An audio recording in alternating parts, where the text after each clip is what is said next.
Welcome to the Astro Psyche. My name is Shawna McGrath. I'm a depth psychotherapist and astrologer. It's an honor to share and explore this topic with you. Today, we'll talk about transits as rites of initiation. My intention here is to be a channel for only clear, loving kindness, guidance, messages, and insights together for our mutually highest good. As such, this episode is unedited to transmit a natural flow of energy. We are now in sacred and intentional space. Everything that happens carries meaning. So,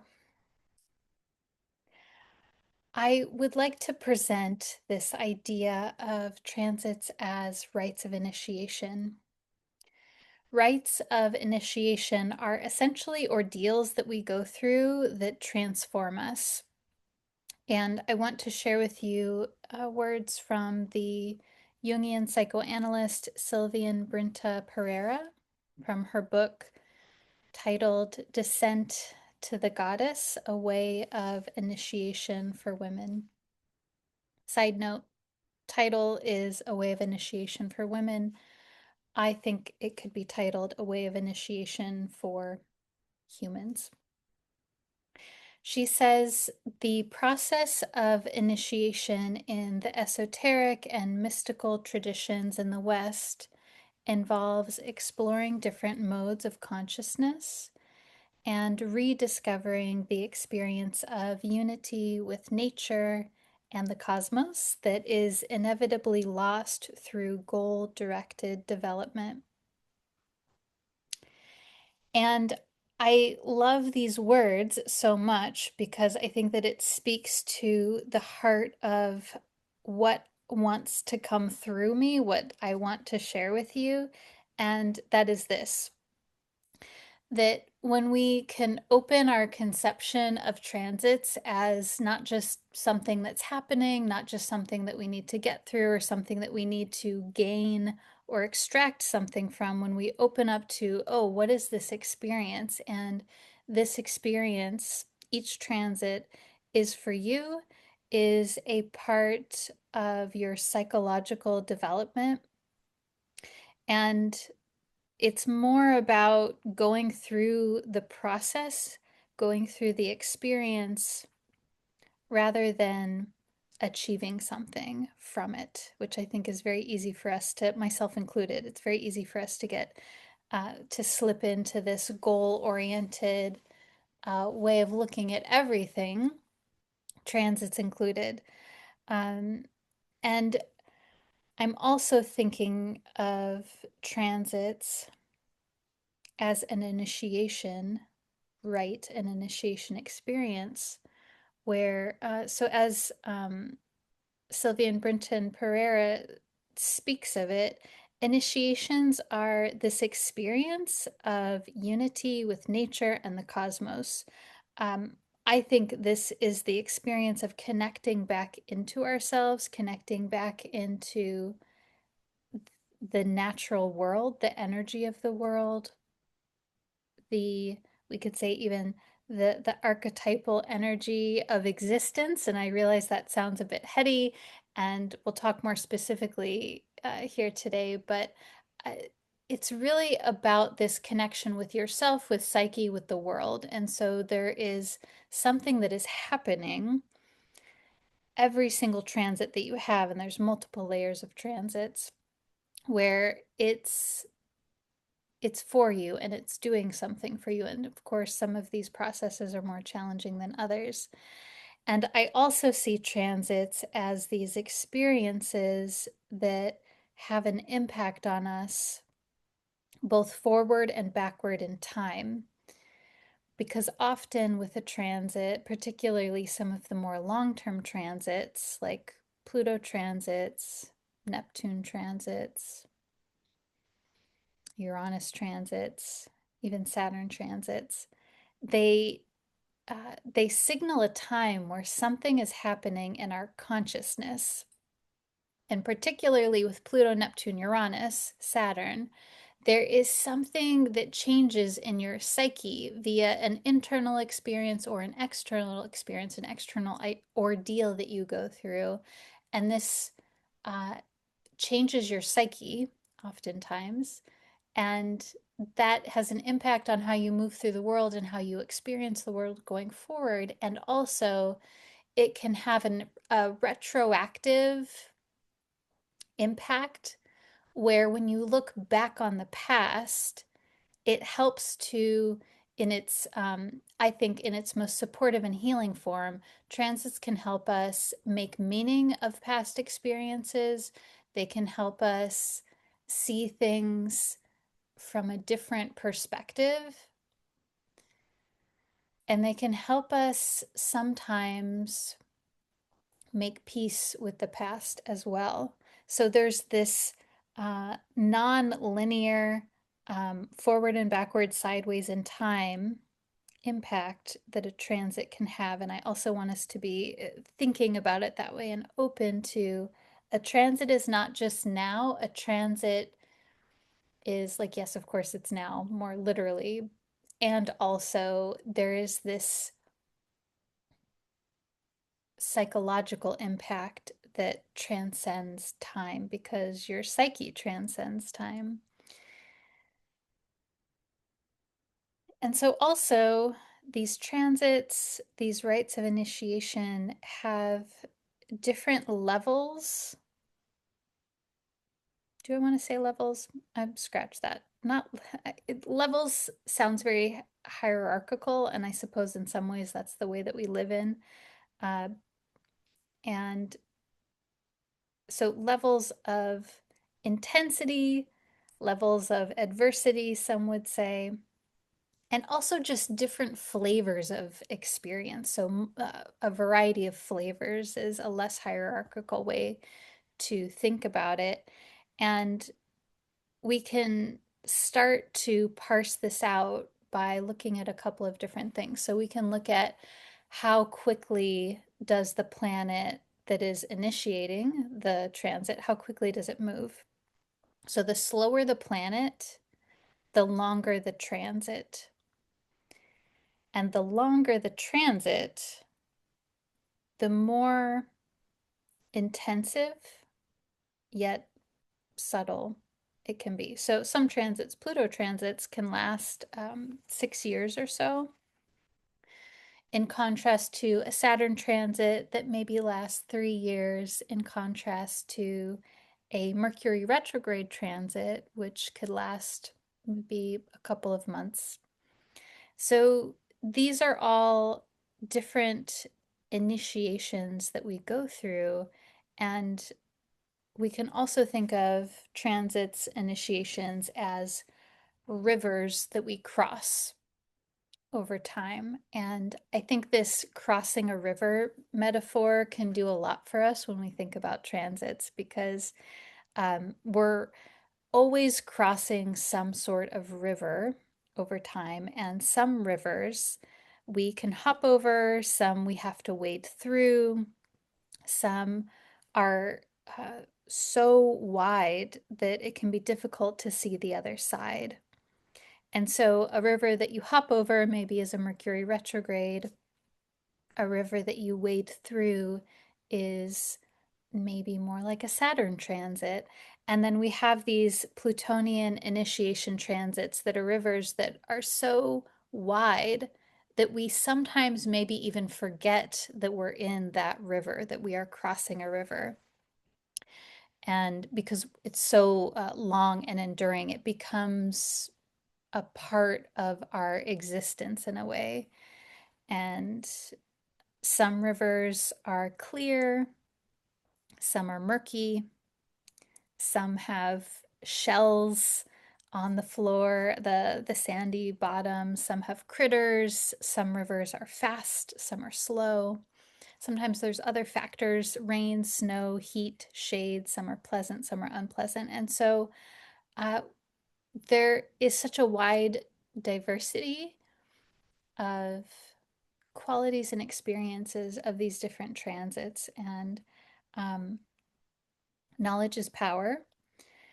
So when we track transits and when we're simply aware of the transits that we've been through, that we're going through now, and that are coming up in our life via either getting an astrology reading or tracking your own transits for your own self reflection, that helps us to both prepare for for the river that we're going to walk through. We can get the gear that we need. We can mentally, emotionally prepare.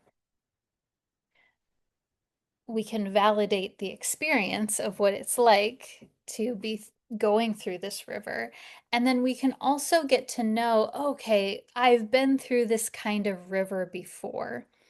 We can start to develop that pattern recognition for the future, and it builds a muscle memory and being able to go through these rivers, these transits, these initiatory experiences.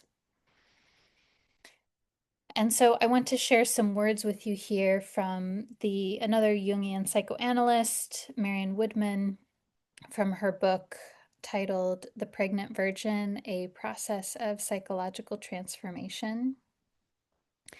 She says, many people are being dragged toward wholeness in their daily lives, but because they do not understand initiation rites, they cannot make sense of what is happening to them. They put on a happy face all day and return to their apartment and cry all night. She goes on to say, they are being presented with the possibility of rebirth into a different life. Through failures, symptoms, inferiority feelings, and overwhelming problems, they're being prodded to renounce life attachments that have become redundant. Now, this particular excerpt, I think, is more speaking to maybe possibly a Plutonian experience, particularly because she speaks of the possibility of rebirth and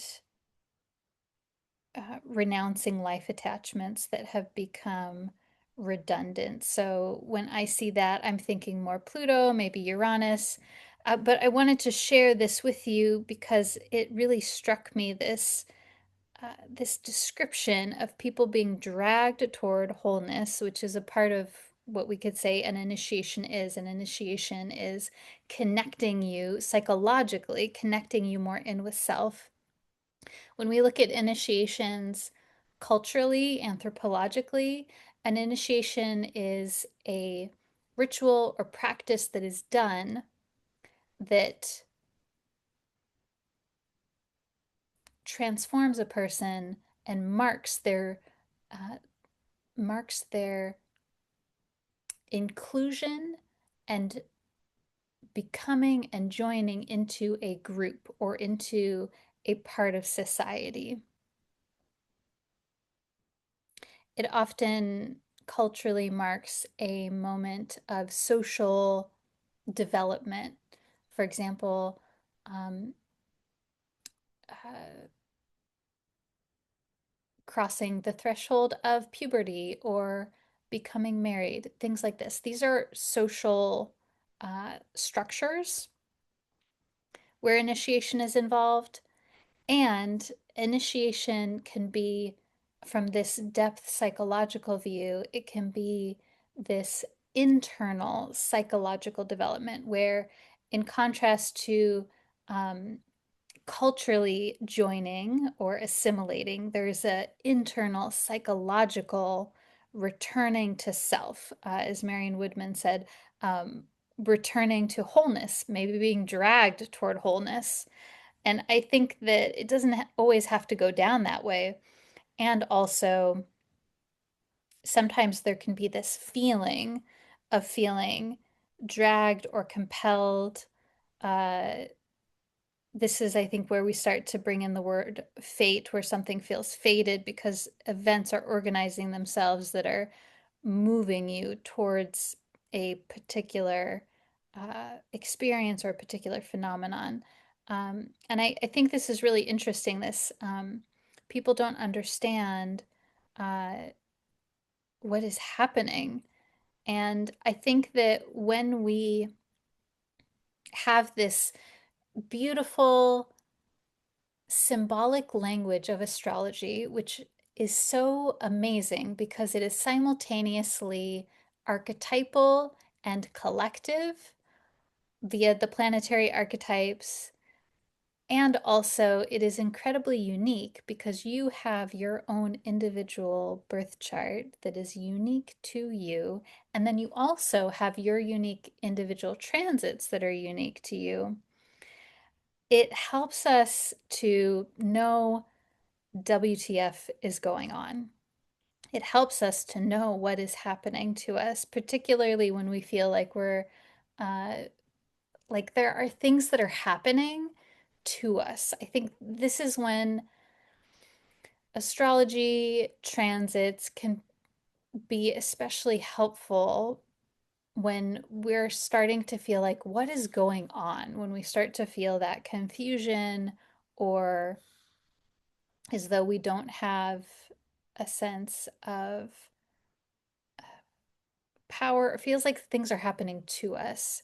Um, Astrology can often be helpful because it validates and gives a context and a container. It helps us give language to what's happening, and it also helps us to open up to what other possibilities are. And my hope is that um, we can have a greater level of choice and engagement with what is happening so that we are engaging still within the spectrum of the archetypal themes, but in a way that feels empowering, that feels life giving, that feels as though we are engaging and participating with life. Now, I will say sometimes this takes time for us to figure out. Sometimes that aha moment, that opening can happen in an individual session. This is why I offer astrology readings. This is why I offer single session therapy with astrology. And also, when our patterns, our psychological patterns and experiences are more deeply ingrained, and we all have these. We have these deep grooves of emotional, psychosomatic, behavioral patterns and energetic patterns. It's not just the behavior. There's also this energy that gets solidified in. And again, we all have this. Um, the more deeply ingrained something is, the more time and attention it may take to um, to I'm getting this image of like there's a little groove and you're just trying to like peel open or edge open greater possibility. So these transits that we're looking at, hopefully, ideally, there is this process of making meaning and um, I think actually it's not so much making meaning, though some may say astrology is a way that we make meaning, among other ways that we as humans were meaning making beings. And also, my experience has been what I see for myself in my clinical practice as a psychotherapist and astrologer is often the astrology is giving language to feelings and thoughts and experiences that you are already having. So the astrology is just coming in and giving you the language to speak what it is that you are feeling and thinking. And yeah, giving I'm thinking sometimes in a more behavioral focused psychotherapy, therapists will use what's called a feeling wheel. And it's this wheel that has all of these different feelings labeled on it. And for some folks that have a difficult time naming or articulating what they're feeling, that can be a helpful resource. And it is just striking me in this moment. The astrology chart transits are a bit like that. They're like, hey, this is all of this vocabulary that you can use and identify what it is that's actually going on with you. So it's less about the us imposing something on the astrology. It's more the astrology is connecting and enlivening something within you that is already in existence. Now, I also want to say that we're often typically going through several different transits at one time. So, astrology is sort of like a layer cake, and there's different layers that we have. And these are all happening as a system. And so, what's really cool, actually, so let me back up for a second here. So, when I was thinking about this and preparing to share this with you, I got this image of being outside in nature, um, on this large expanse of the earth. And in front of me, I could see a river. And then if I had binoculars or really, really good sight, I could see far off in the distance. And if I could even go far up into the sky and see miles and miles and miles, I could see multiple rivers that I will cross if I just keep walking forward. And some rivers are tiny, some rivers are wide. And then also in the space time, rivers would overlap on top of each other. And it's really cool because transits, our birth chart and the transits that we will have are this archetypal map of the initiations, the initiatory rivers that will cross over our entire lifetime.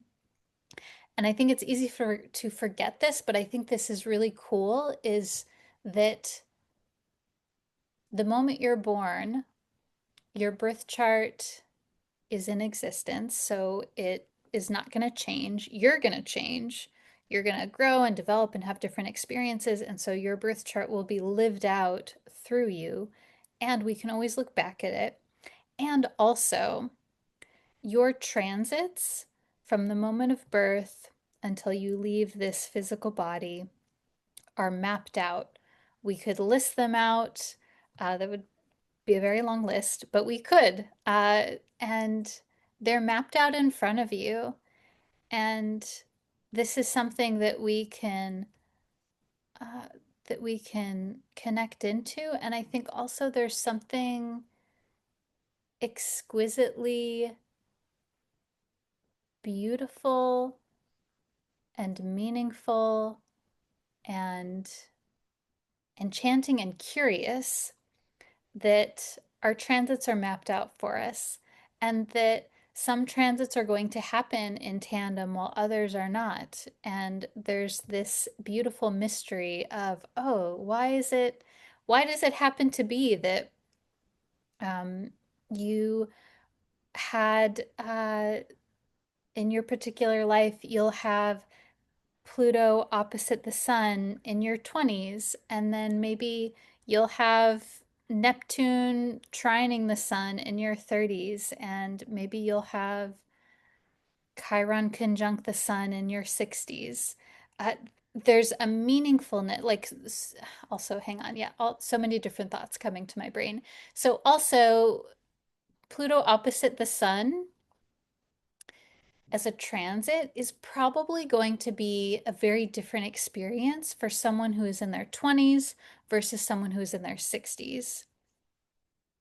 And we know, based on your birth chart, when, if a transit like that is going to happen.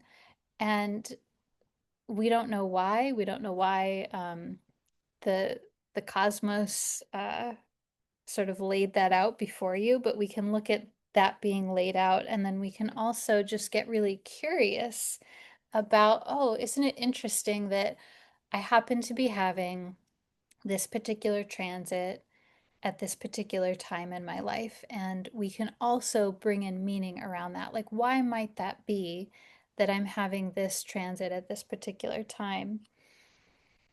And I think, yeah, I imagine maybe for some folks thinking about this, thinking about your transits laid out in front of you over your lifetime might feel, mm, gosh, what would it feel? Maybe overwhelming or stifling. And I find it to be very settling and intriguing. There's something, yeah, sort of settling that this is the map. Astrologers often use the analogy of the birth chart being a map of the psyche or map of the soul, depending on your spiritual or metaphysical belief system. And we could also say, even more so than that, the transits are this, or actually, yeah, so let me edit this. The birth chart is, we could say, a map of the psyche, and the psyche changes over time. The psyche is constantly changing and getting restructured.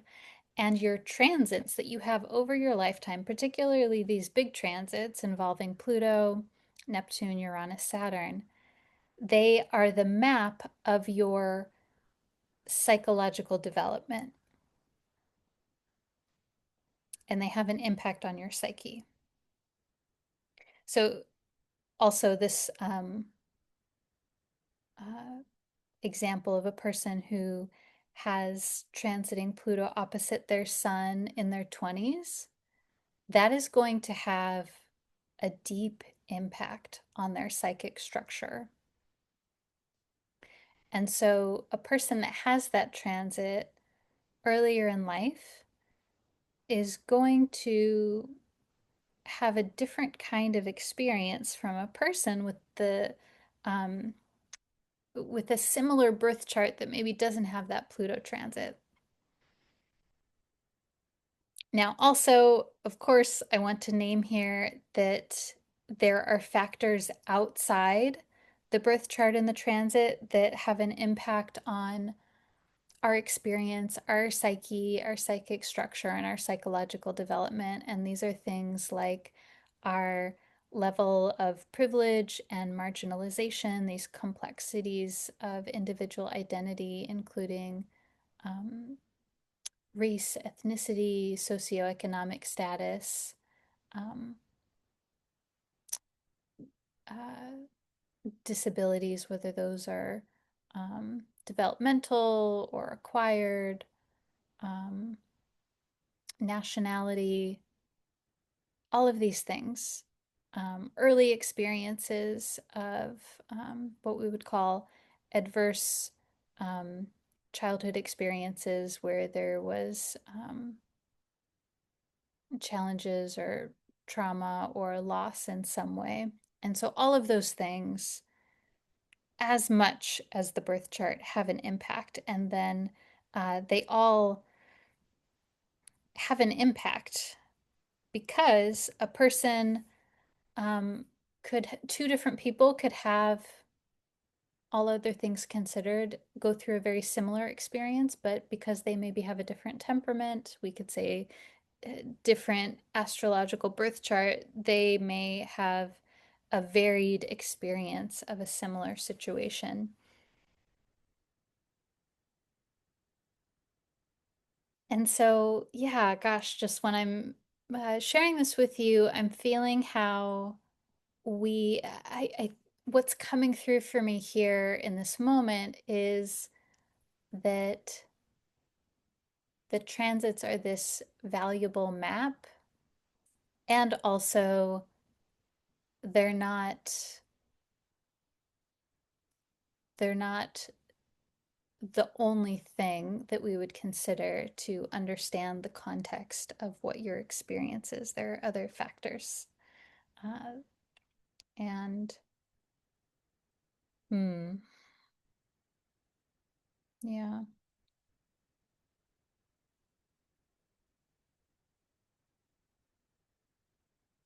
And so I want to return a bit to this theme of initiation rites, and then I want to talk a little bit more about timing of transits. But to wrap up this idea of the initiation in particular, a bit more to share of what Marion Woodman said in the same book. She said that, yes, okay, so this is the timing of transits. I was really feeling these words that she said connected into the timing of transits. She said, initiation rites experienced at the appropriate times in our lives burn off what is no longer relevant, opening our eyes to new possibilities of our own uniqueness. They tear off the protective veils of illusion until at last we are strong enough to stand in our own naked truth.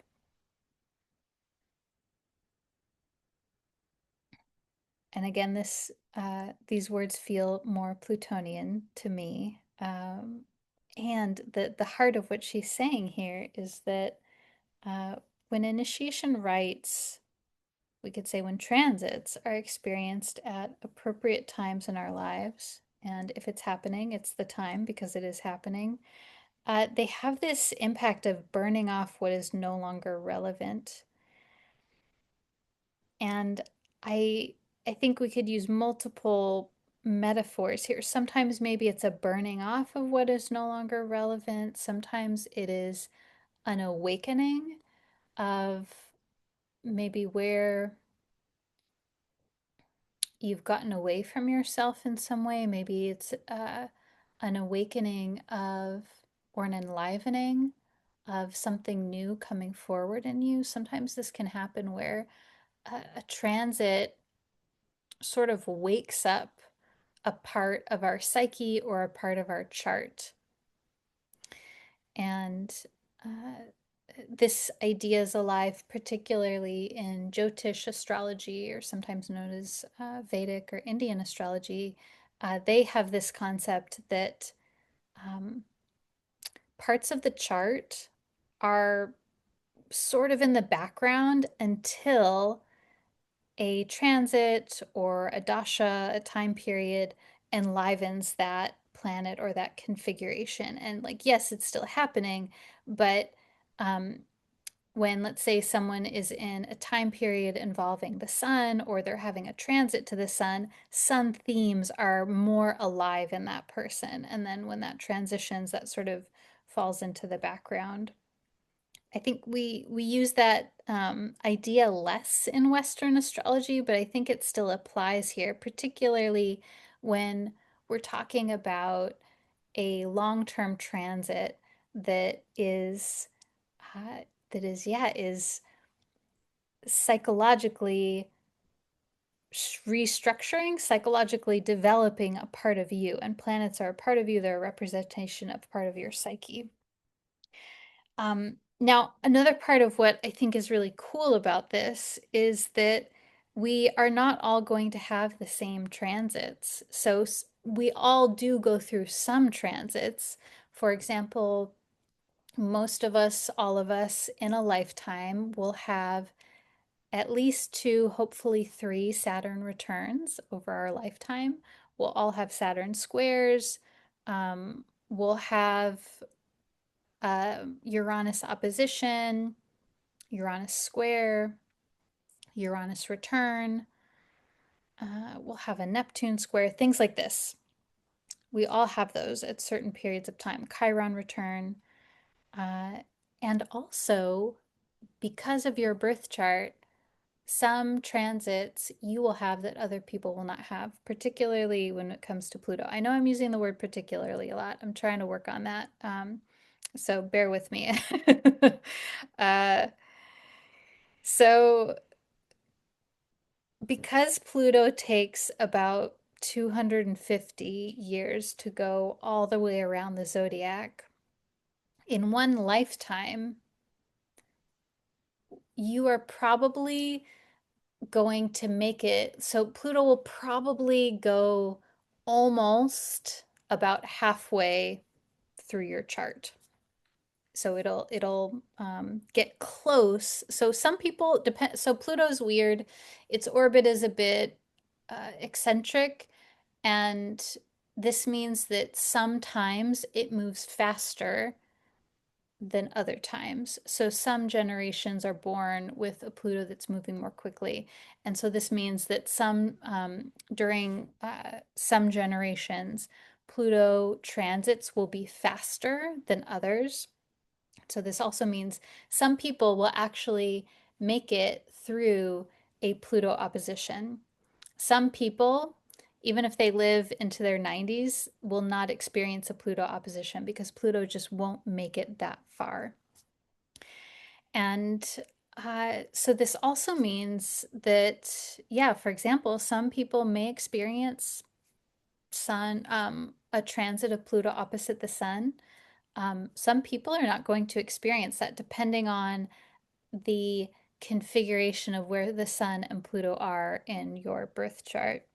And so this adds an extra layer of meaning here where, um, especially Pluto transits, they become more personal to you, they become more unique to you, and there is something here when you have a Pluto transit, when you have a Neptune transit around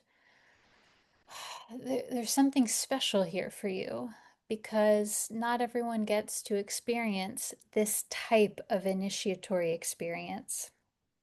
And so, why is this here for you? What is this here for you? Again and again, I just find myself returning to how we can find meaning and um, empowerment and choice in whatever is happening.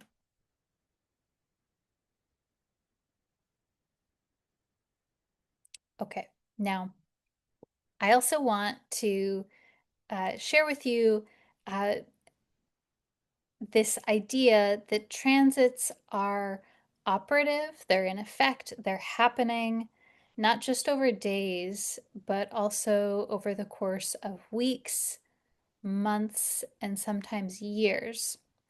And this is based on an what we call in astrology lingo an orb of influence. And so we could think of when we use the word orb, it often brings to mind this circular sphere sort of shape. When I say orb, I'm getting this image of this little bubble of light just moving around the room. And so um, with planets, each planet is located at a particular degree in the zodiac, the way that we measure it in astrology. And so there's this bubble, this orb that's around the planet. So let's say your sun is at 15 degrees of Cancer. There's an orb around it so that any transiting planet that comes within that bubble is having an impact. The transit is on, the transit is happening. And this is the case for conjunctions when the planets are in the same part in the zodiac, but also other aspects like squares and oppositions. I am getting a little lingo-y here, so just let this wash over you. Uh, Whatever needs to resonate in this moment, I trust will.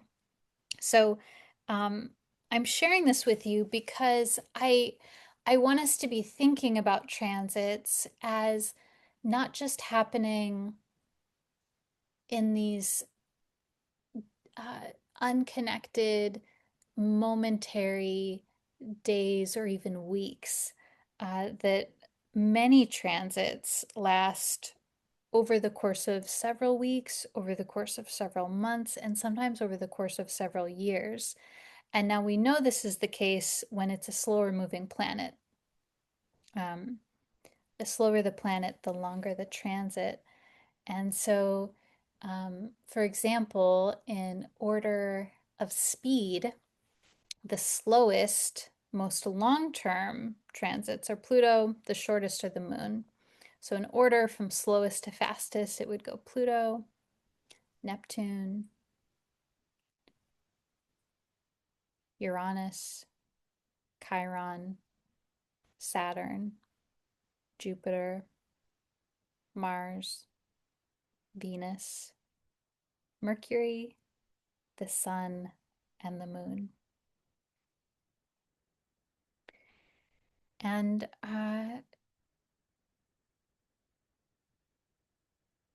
it's interesting because, uh, like many fields, astrologers don't always agree on certain things.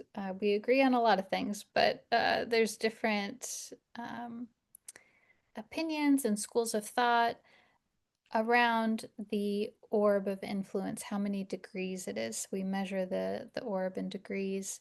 And for myself, I've been using for personal transits this 5 degree orb. So 5 degrees, let's say your sun is in Cancer, that means that whenever a transiting planet comes into aspect to your sun in Cancer, we would say it's happening when it gets to,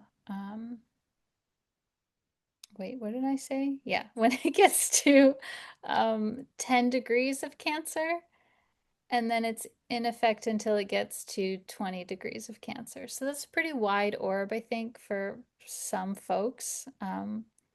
And that works for me. So um, and I've also been, I will share with you, I've been really experimenting with this and seeing what I see in this 5 degree orb, particularly working with aspects that are out of sign. And I've really been feeling how sometimes there's this impact, there's the transit still happening, even when it is this wider orb of 5 degrees, and even when it's out of sign. And I think this is because I'm, yeah, I'm using this more psychological river metaphor initiation sort of way of explaining and experiencing transits. And a part of this also is um, I've been really feeling into this phenomenon of transits having a beginning, a middle, and an end. And we can think of this as the process of approaching the river, walking into the river, being very different from when you're in the river, when you're in it, whether that's waist high or you can't touch the bottom, especially let's say if you can't touch the bottom. It's a very different experience to be in the middle of the river versus wading into it. And then it's also a very different experience when you're leaving the river, when you're walking out and when you're actually finally on the shore. Um, and we can think of transits this way. So often in the astrology lingo, we would say that a transit is either approaching. So this would be when it's from 10 degrees moving towards that 15 degrees. This is the moment where you're approaching the river, you're walking into the river, you see the river there, and maybe you're mentally, emotionally preparing yourself and you're starting to walk in, your feet are getting wet, and so you know it's here. It is here. You're walking into this initiation threshold. And then when the transit gets close, when you're in the heart of it, we would say this is maybe exact, maybe when the transit gets close to that 15-degree sun. And this is when you're in the middle of the river. This is when it's happening. And for some transits, this can happen over months or over years. And I think this is where it gets tricky because when a transit is happening that long, we start to forget that we're in the river because the middle of the river becomes normal.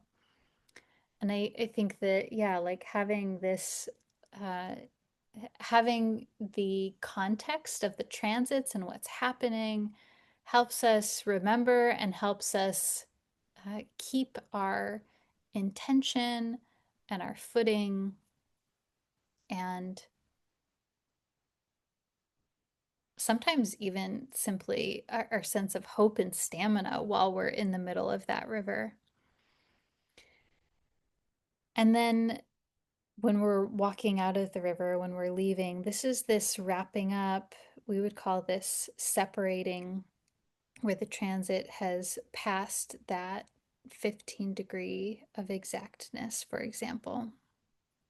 And this separating is important too because it's still connected. So, this is often where we know what is happening, we know what has happening, and what has happened, and it can often be this integration or wrapping up. Sometimes it's still a bit of sorting through the dynamic that's happening. And I I really wanted to share this with you because for me, the beginning, the middle, and the end are all connected and meaningful. And even for a transit that is more short term, let's say it happens on one particular day, there's still things on either side of that that give us that are connected to the event itself. And so, yeah, I am really, really feeling like we get so much more out of looking at transits this way, when we consider the beginning, middle, and the end. And when I think, especially, let's see, how do I want to say this? Uh, Especially where it's almost a storyline, where a story has this opening, a peak, and then a resolution. It, I do want to also say retrogrades tend to extend this length of time.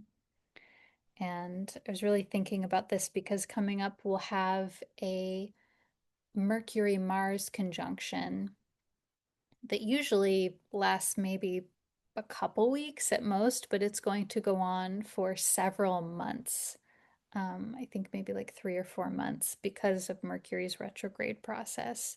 And so, yeah, retrogrades really extend the length of time of any transit, whether that is a collective transit or a personal transit. And so, we could also see retrogrades as you're going back and forth in the middle of the river, and there's more to be gained from this process. Retrogrades could be seen as this deepening of an initiation process, this thorough initiation process.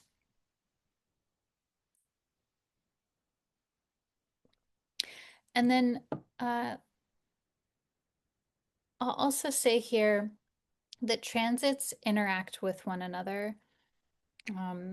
So there are many transits going on at one time, and also, um, let's say, let's see, what example do I want to use here? Let's say that you're having a um, Chiron square to your natal sun transit. So Chiron is squaring your sun. That's happening. That often is a several year transit, maybe depending on where Chiron is. Chiron also has varying speeds like Pluto. Um, can last 3 years or so. And then let's say that the transiting sun comes to conjunct transiting Chiron. That is the transiting sun square your sun, but it's also activating and enlivening this Chiron square to your sun. So it's so cool. Astrology is, this is one of the difficulties of astrology is there's always so much going on. I think that um, it can often be a challenge of discerning what's important when and um, sorting through a large amount of data, which is why I think even if you have an intermediate or professional practice as an astrologer, it can be really helpful to get readings from an outside person because other people help us see ourselves. And so, this whole way of looking at transits ideally is um, this integrated, holistic systems way of looking at it so that it is not just happening in these unconnected parts, but that there's a beginning, middle, and end, there's multiple layers, and that they have an impact on each other. So we get into, in contrast to disconnected parts, we get to where there is this system, there's this field of energy that is happening and it's shimmering and moving and getting um, activated or pulled on in different parts. And when one part gets pulled by another part, that has an impact. It's this dance.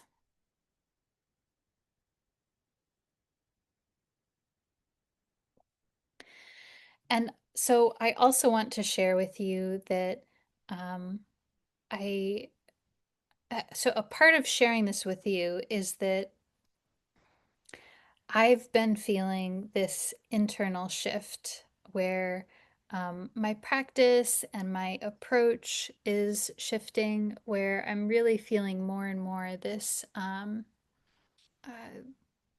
so you may not notice, it might be more subtle for me. It does feel like this, it's maybe not necessarily so different in the way that I'm articulating things, but I'm experiencing the astrology differently. And I feel really excited about this. It feels, I'm really drawn to explore astrology from this depth psychological perspective that is even more and more working with astrology as this systems field of energy view where there is space for transits to exist over long periods of time and there's overlap and there is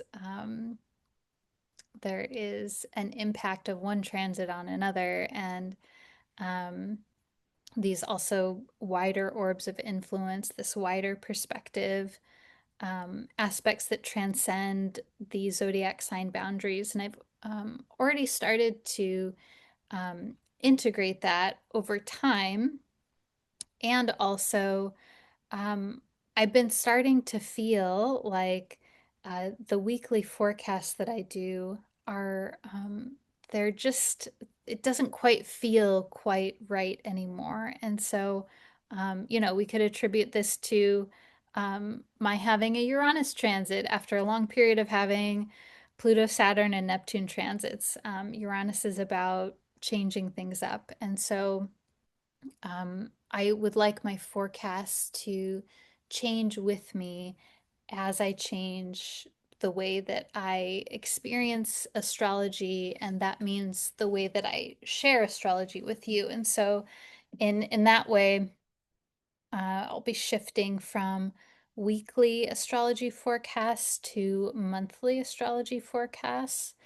I say monthly, and also I have this sense it's going to be more monthly plus, like monthly and beyond, because I'll be sharing the transits that are happening throughout the month, but also many of these transits are happening, as I've shared, over several months, and sometimes they're very long-term transits. And um, I'm feeling called to speak more to these wider states of experience that we go through. And I'm really excited about this. Now, I realize this might be unpopular because we tend to prefer. So I know showing up every week is really nice, and I do enjoy that. And so I realize not everyone is going to be into this monthly frequency. Um, and I also realize that we collectively, culturally, tend to prefer things that are more bite size and neat and tidy with a bow. And also, this is what feels right for me. So, um, this is what I'm doing, and yeah, I really want to speak to, as I'm doing any kind of astrology episodes here with you, I want to speak to the whole process of these rivers of initiation that we cross.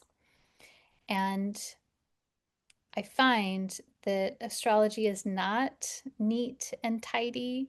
Astrology is not unconnected singular events. Astrology is these swaths of time and overlapping cycles that sometimes meld into one another. Astrology is often messy and complex and difficult to hold. And I love this also because it is a reflection of life in the messiness of life, the ambiguity and the paradox and the complexity of life and of our psyches. We are paradoxical and complex, and astrology reflects this. And this symbolic language of astrology helps us to, ideally, in its best form, it helps us to make sense and make meaning of these experiences, of the seeming chaos and complexity. And I want to share with you one last quote here from Marion Woodman and Eleanor Dixon. This is from their book Dancing in the Flames, The Dark Goddess in the Transformation of Consciousness, that speaks to this swaths of messy chaos that astrology is. They say that chaos was recognized and preserved in ancient wisdom as the necessary element of transformation. They go on to say, it is within this chaos that a deeper intrinsic order reveals itself. This is not the imposed order that we have become so accustomed to in a patriarchal, conceptualized world, an order that is not connected to the creative matrix. When we are connected to this emerging order, we are cyclically living from the incarnate feminine energy that has within it the possibility of transformation. We are in touch with the rhythms of matter and its deepest wisdom. And I'm really feeling this part where they said that when we're connected, essentially um, when we're within this chaos, this, I would say, maybe seeming chaos, uh, that there is this something that emerges. There is this intrinsic order that reveals itself. And as I was reflecting on this, it strikes me as, gosh, I don't know about you, but in my experience, I find there, particularly being in private practice, they're a business owner, and just a human, maybe, there is such an emphasis on um, curating and logical goal creation, like being very intentional and saying, okay, I'm going to control this and do this, and I'm going to create something. I'm going to create order. um, and this is how I've done my weekly forecasts. I am going to create the structure and I'm going to list everything out, and this is when it happens, and done. It's, in this nice, neat, short container. Um, and um, they're saying here that it is actually within the chaos that a deeper intrinsic order reveals itself. And this reminds me of the wisdom of the high priestess and the tarot, where, or maybe we could even say the hanged person in the tarot, these cards that represent the wisdom in letting go, the wisdom in not knowing, the wisdom in softening into curiosity and wondering what's happening here, what is going on, and then something reveals itself, something arises. This also reminds me of, in depth psychology, there's this concept called the transcendent function, and it's where when we have two opposing feelings or thoughts or desires, and they cannot coexist. When we hold that tension, when we don't try to reconcile, we hold the existence of both of these feelings. Often there's something that gets transformed through holding that tension, and then a third thing arises, a new experience, a new desire, a new opinion, an awareness, an insight. Something arises from holding that tension. And I feel that here, where it's like when we're in it, when we're like, I don't know what's going on, but I'm going to be curious and I'm going to see what's happening here, there's something that arises.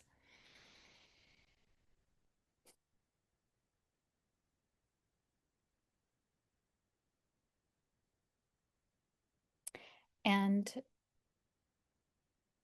I feel, yeah, I feel comforted and excited about this, about um, attempting to embody this way of being um, in my life in a variety of different ways.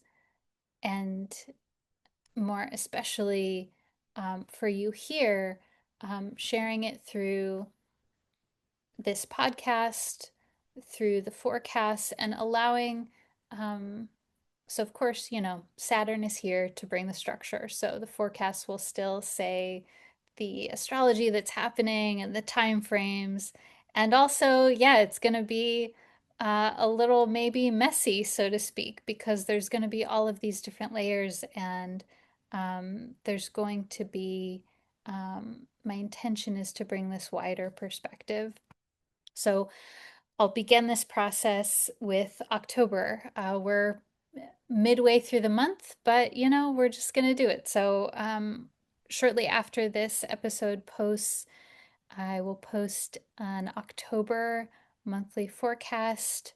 And I'm also really excited to offer additional episodes in addition to a monthly podcast. So, this will be things um, like episodes that I've made so far, this